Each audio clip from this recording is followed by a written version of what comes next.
2026ರ ಮೊದಲ ಚಂದ್ರಗ್ರಹಣ ಮಾರ್ಚ್ 3ರಂದು ಸಂಭವಿಸಲಿದೆ. ಈ ಗ್ರಹಣ ಭಾರತದಲ್ಲಿ ಕಾಣಿಸಿಕೊಳ್ಳಲಿದೆ.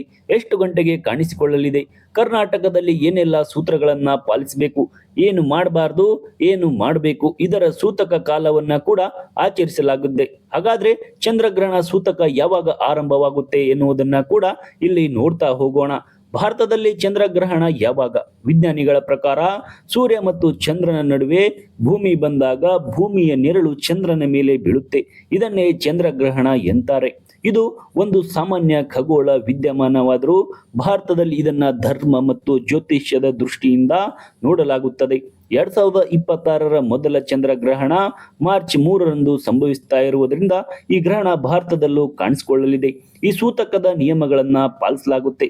ಸೂತಕವನ್ನ ಅಶುಭ ಸಮಯವೆಂದು ಪರಿಗಣಿಸಲಾಗುತ್ತದೆ. ಇದಕ್ಕೆ ಸಂಬಂಧಿಸಿದಂತೆ ಅನೇಕ ನಿಯಮಗಳಿವೆ. ಮಾರ್ಚ್ 3ರಂದು ಚಂದ್ರಗ್ರಹಣದ ಸೂತಕ ಯಾವಾಗ ಎನ್ನುವಂತಹ ಸುದ್ದಿಯನ್ನ ನೋಡೋದಾದ್ರೆ, ಫಾಲ್ಗುಣ ಮಾಸದ ಹುಣ್ಣಿಮೆಯ ದಿನ ಅಂದ್ರೆ ಮಾರ್ಚ್ 3 ಮಂಗಳವಾರದಂದು ಸಂಭವಿಸಲಿದೆ. ಈ ಚಂದ್ರಗ್ರಹಣ ಮಧ್ಯಾಹ್ನ 3:23ಕ್ಕೆ ಆರಂಭವಾಗಿ ಸಂಜೆ 6:47ರವರೆಗೆ ಇರಲಿದೆ. ಗ್ರಹಣದ ಮಧ್ಯಕಾಲ ಸಂಜೆ 5:04 ಆಗಿರುತ್ತದೆ. ಅಂದ್ರೆ ಈ ಗ್ರಹಣದ ಒಟ್ಟು ಅವಧಿ 3 ಗಂಟೆ 24 ನಿಮಿಷಗಳು. ಈ ಗ್ರಹಣವು ಭಾರತದಲ್ಲಿ ಗರಿಷ್ಠ 52 ನಿಮಿಷಗಳ ಕಾಲ ಗ್ರಹಸ್ತೋಮ ರೂಪದಲ್ಲಿ ಕಾಣಿಸಿಕೊಳ್ಳಲಿದೆ.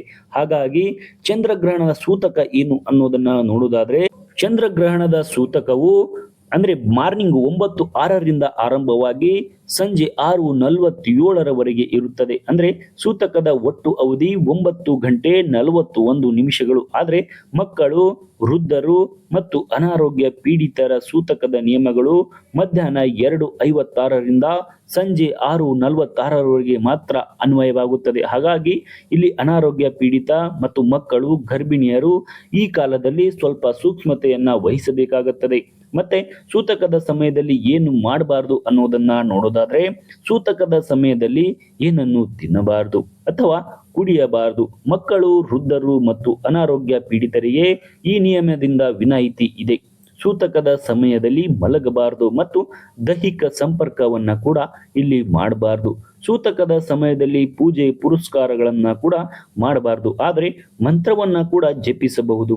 ಗರ್ಭಿಣಿಯರು ಸೂತಕದ ಸಮಯದಲ್ಲಿ ಮನೆಯಿಂದ ಹೊರಗೆ ಬರಬಾರದು. ಸೂತಕದ ಸಮಯದಲ್ಲಿ ಸೂಜಿ, ಕತ್ತರಿ ಮುಂತಾದ ಚೂಪಾದ ವಸ್ತುಗಳನ್ನ ಬಳಸಬಾರದು.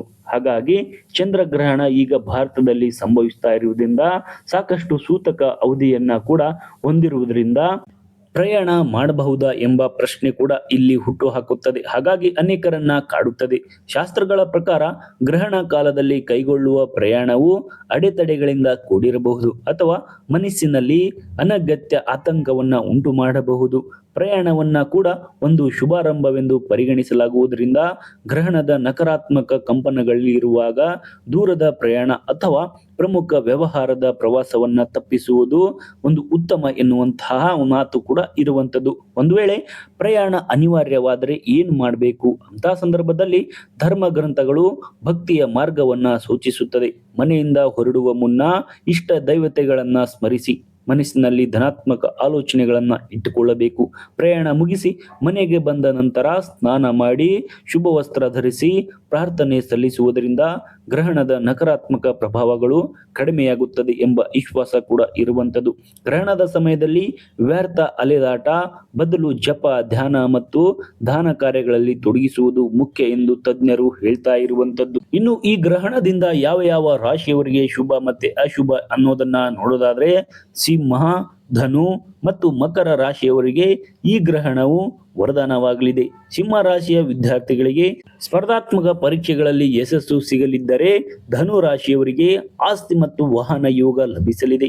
ಮಕರ ರಾಶಿಯ ಉದ್ಯೋಗಿಗಳಿಗೆ ಬಡ್ತಿ ಹಾಗೂ ವಿದೇಶ ಪ್ರಯಾಣದಂತ ಶುಭ ವಾರ್ತೆಗಳು ಕಾದಿವೆ. ಹಾಗಾಗಿ ಇನ್ನು ಜಾಗರೂಕತೆ ವಹಿಸಬೇಕಾದ ರಾಶಿಗಳು ಯಾವುವು ಅನ್ನೋದನ್ನ ನೋಡೋದಾದ್ರೆ, ಮೇಷ, ವೃಷಭ ಮತ್ತು ಕರ್ಕಾಟ ರಾಶಿಯವರು ಈ ಸಮಯದಲ್ಲಿ ಸ್ವಲ್ಪ ಎಚ್ಚರಿಕೆಯಿಂದ ಇರಬೇಕು. ಮೇಷ ರಾಶಿಯವರು ಭಾವನಾತ್ಮಕ ನಿರ್ಧಾರಗಳಿಂದ ದೂರವಿರಬೇಕು. ವೃಷಭ ರಾಶಿಯಲ್ಲಿ ಕೌಟುಂಬಿಕ ಅಶಾಂತಿ ಕಾಣಿಸಿಕೊಳ್ಳಬಹುದು. ಅಂದ್ರೆ ಚಂದ್ರನ ಅಧಿಪತ್ಯವಿರುವ ಕರ್ಕಾಟಕ ರಾಶಿಯವರು ಆರ್ಥಿಕ ವ್ಯವಹಾರಗಳಲ್ಲಿ ತೀವ್ರ ನಿಗಾ ವಹಿಸುವುದು ಅಗತ್ಯವಾಗಿದೆ. ಇನ್ನು ಸಾಧಾರಣ ಫಲಗಳು: ಮಿಥುನ, ತುಲಾ, ಮತ್ತು ವೃಶ್ಚಿಕ ರಾಶಿಯವರಿಗೆ ಸಂವಹನ ಮತ್ತು ಸಾಮಾಜಿಕ ಸಂಬಂಧಗಳಲ್ಲಿ ಸಣ್ಣ ಪುಟ್ಟ ಏರಿತಗಳು ಕಂಡುಬಂದರೂ ಆಧ್ಯಾತ್ಮಿಕ ಚಿಂತನೆಯಿಂದ ಇವುಗಳನ್ನ ನಿವಾರಿಸಿಕೊಳ್ಳಬಹುದು. ಇನ್ನು ದೋಷ ನಿವಾರಣಾ ಕ್ರಮಗಳು ಏನು ಅನ್ನೋದನ್ನ ನೋಡೋದಾದ್ರೆ, ಗ್ರಹಣದ ಅಶುಭ ಪರಿಣಾಮಗಳನ್ನ ತಗ್ಗಿಸಲು ಶಾಸ್ತ್ರಗಳು ಕೆಲವು ಪರಿಣಾಮಗಳನ್ನ ಮತ್ತೆ ಪರಿಹಾರಗಳನ್ನ ಕೂಡ ಸೂಚಿಸುತ್ತವೆ. ಗ್ರಹಣದ ಕಾಲದಲ್ಲಿ ಮಂತ್ರ ಜಪ, ಆಗ್ಲೇ ಹೇಳಿದಂತೆ ಗಾಯತ್ರಿ ಮಂತ್ರ ಆಗಿರ್ಬೋದು, ಶಿವ ಪಂಚಾಕ್ಷರಿ ಮಾಡುವುದು ಅತ್ಯಂತ ಫಲದಾಯಕ. ಮತ್ತು ಗ್ರಹಣ ನಂತರ ಸ್ನಾನ ಮಾಡಿ ಶಕ್ತಿಗನುಗುಣವಾಗಿ ಬಿಳಿ ಬಣ್ಣದ ವಸ್ತುಗಳನ್ನ ಧರಿಸುವುದು ಉತ್ತಮ. ಹಾಗಾಗಿ ಇದು ದೋಷ ಮುಕ್ತವಾಗಬಹುದು ಎನ್ನುವಂತಹ ಮಾತುಗಳು ಕೂಡ ಇರುವಂತದ್ದು. ಇನ್ನು ಈ ಚಂದ್ರಗ್ರಹಣವು ಕುಂಭ ರಾಶಿಯ ಪೂರ್ವ ಭಾದ್ರಪದ ನಕ್ಷತ್ರದಲ್ಲಿ ಸಂಭವಿಸ್ತಾ ಇರುವುದರಿಂದ ಆರ್ಥಿಕ ಕ್ಷೇತ್ರದಲ್ಲಿ ಭಾರಿ ಸಂಚಲನ ಉಂಟಾಗಲಿದೆ. ವಿಶೇಷವಾಗಿ ಹೂಡಿಕೆದಾರರು ಎಚ್ಚರಿಕೆಯಿಂದ ಇರಬೇಕು. ಈ ಸಮಯದಲ್ಲಿ ಕುಂಭ ಮತ್ತು ಸಿಂಹ ರಾಶಿಯವರು ಮಾನಸಿಕ ಗೊಂದಲಕ್ಕೆ ಒಳಗಾಗಬಹುದು. ಗ್ರಹಣ ಮುಗಿದ ನಂತರ ಬಿಳಿ ಬಟ್ಟೆ ಅಥವಾ ಅಕ್ಕಿಯನ್ನ ದಾನ ಮಾಡುವುದರಿಂದ ಜಾತಕದಲ್ಲಿರುವ ದೋಷಗಳು ನಿವಾರಣೆ ಆಗಬಹುದು. ಹೋಳಿ ಹಬ್ಬದ ಸಂಭ್ರಮದ ನಡುವೆ ಬರುವ ಈ ಚಂದ್ರಗ್ರಹಣವು ವ್ಯಕ್ತಿಯ ಅಂತರಂಗದ ಶುದ್ಧೀಕರಣಕ್ಕೆ ಮತ್ತು ಭವಿಷ್ಯದ ಯೋಜನೆಗಳನ್ನ ಮರುಪರಿಶೀಲಿಸಲು ಉತ್ತಮ ಅವಕಾಶವಾಗಿದೆ. ಗ್ರಹತಿಗಳ ಬದಲಾವಣೆ ಅನುಗುಣವಾಗಿ ಎಚ್ಚರಿಕೆ ಮತ್ತು ನಂಬಿಕೆಯನ್ನ ಸಮತೋಲನದಲ್ಲಿಟ್ಟುಕೊಂಡರೆ ಸಕಾರಾತ್ಮಕ ಬದಲಾವಣೆ ಸಾಧ್ಯ. ಹಾಗಾಗಿ ನೋಡಿ, ಚಂದ್ರಗ್ರಹಣ ಸೂರ್ಯಗ್ರಹಣ ಪ್ರತಿ ವರ್ಷ ಬರ್ತಾನೆ ಇರುತ್ತೆ, ಹೋಗ್ತಾನೆ ಇರುತ್ತೆ. ಆದ್ರೆ ಇದನ್ನ ನಂಬುವವರು ನಂಬ್ತಾರೆ, ಬಿಡುವವರು ಬಿಡ್ತಾರೆ. ಹಾಗಾಗಿ ನಮ್ಮ ಸಜೆಷನ್ ಏನು ಅಂತಂದ್ರೆ, ನೀವು ದೈವಿಕ ಶಕ್ತಿಯನ್ನ ನಂಬುವವರು, ಪ್ರತಿ ವರ್ಷ ಗ್ರಹಣದ ಮೇಲೆ ನಂಬಿಕೆ ಇಡುವವರು ಇದನ್ನ ಪಾಲನೆ ಮಾಡಬಹುದು ಮತ್ತೆ ಬಿಡಬಹುದು. ಇದು ಕೇವಲ ವೈಜ್ಞಾನಿಕವಾಗಿ ಮತ್ತೆ ದೈವಿಕ ಶಕ್ತಿಯನ್ನ ಹೊಂದಿರುವಂತಹ ಮಾತುಗಳಾಗಿರುತ್ತದೆ. ಹಾಗಾಗಿ ಕೆಲವು ಚಂದ್ರಗ್ರಹಣ ಆಗಿರ್ಬೋದು, ಸೂರ್ಯಗ್ರಹಣ ಆಗಿರ್ಬೋದು ನಂಬಲ್ಲ, ಅವರಿಗೇನು ನಾವು ನಂಬಿ ಅಂತ ಹೇಳಲು ಕೂಡ ಆಗಲ್ಲ.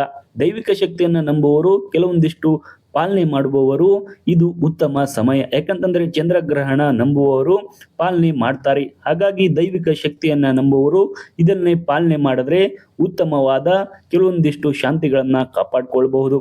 ಇನ್ನು ಈ ಸೂರ್ಯಗ್ರಹಣ ಚಂದ್ರಗ್ರಹಣದ ಮೇಲೆ ನಂಬಿಕೆ ಇಲ್ಲದೆ ಇರುವವರು ಯಾವ ತರ ಬೇಕಾದರೂ ಇರಬಹುದು. ಅವರಿಗೆ ಈ ಏನು ದೈವಿಕ ಶಕ್ತಿ ಆಗಿರಬಹುದು ಅಥವಾ ಚಂದ್ರಗ್ರಹಣ ಸೂರ್ಯಗ್ರಹಣ ಆಗಿರಬಹುದು, ಅವರಿಗೆ ಯಾವುದೇ ತರಹದ ಒಂದು ವ್ಯತ್ಯಾಸವನ್ನ ಅವರ ಲೈಫಲ್ಲಿ ಕೂಡ ಇರುವುದಿಲ್ಲ. ಹಾಗಾಗಿ ಈ ರಾಶಿ ಫಲ, ಶುಭ ಅಶುಭ ಮತ್ತೆ ಸೂತಕ ಸಮಯ ಯಾವಾಗ ಎನ್ನುವಂತಹ ಒಂದು ಕೆಲವೊಂದಿಷ್ಟು ಏನು ಎಲ್ಲಾ ಸಮಯವನ್ನ ಚಂದ್ರಗ್ರಹಣ ಆಗಿರ್ಲಿ ಸೂರ್ಯಗ್ರಹಣ ಆಗಿರ್ಲಿ ಇದ್ಯಾವುದರ ಬಗ್ಗೆ ಕೂಡ ತಲೆ ಕೆಡಿಸಿಕೊಳ್ಳುವವರು ಕೂಡ ಇಲ್ಲದೆ ಇರುವವರು ಕೂಡ ಇರ್ತಾರೆ. ಹಾಗಾಗಿ ಅವರಿಗೆ ಯಾವುದೇ ತರಹದ ತೊಂದರೆ ಆಗದಂತೆ ಇರಬಹುದು. ಹಾಗಾಗಿ ಸೂರ್ಯಗ್ರಹಣ ಚಂದ್ರಗ್ರಹಣ ನಂಬುವವರು ಕೆಲವೊಂದಷ್ಟು ನಿಯಮಗಳನ್ನ ಪಾಲನೆ ಮಾಡಿದ್ರೆ, ಪ್ರತಿ ವರ್ಷ ಮಾಡುವವರು ಕೂಡ ಇದನ್ನ ಮಾಡಿದ್ರೆ ಉತ್ತಮ ಒಂದು ಚಂದ್ರಗ್ರಹಣ ಭಾರತದಲ್ಲಿ ಮತ್ತೆ ಕರ್ನಾಟಕದಲ್ಲಿ ಸಂಭವಿಸ್ತಾ ಇರುವುದರಿಂದ ಈ ಒಂದು ಪಾಲನೆ ಮಾಡೋದು ತುಂಬಾ ಉತ್ತಮವಾಗಿರುತ್ತೆ ಎನ್ನುವಂಥದ್ದು ಇಲ್ಲಿ ಇರುವಂಥದ್ದು. ಹಾಗಾಗಿ ಈ ಮಾಹಿತಿ ಇಷ್ಟವಾಗಿದ್ರೆ ನಮ್ಮನ್ನ ಫಾಲೋ ಮಾಡಿ, ಸಬ್ಸ್ಕ್ರೈಬ್ ಮಾಡಿ, ಶೇರ್ ಮಾಡಿ, ಸಪೋರ್ಟ್ ಮಾಡಿ. Thank you.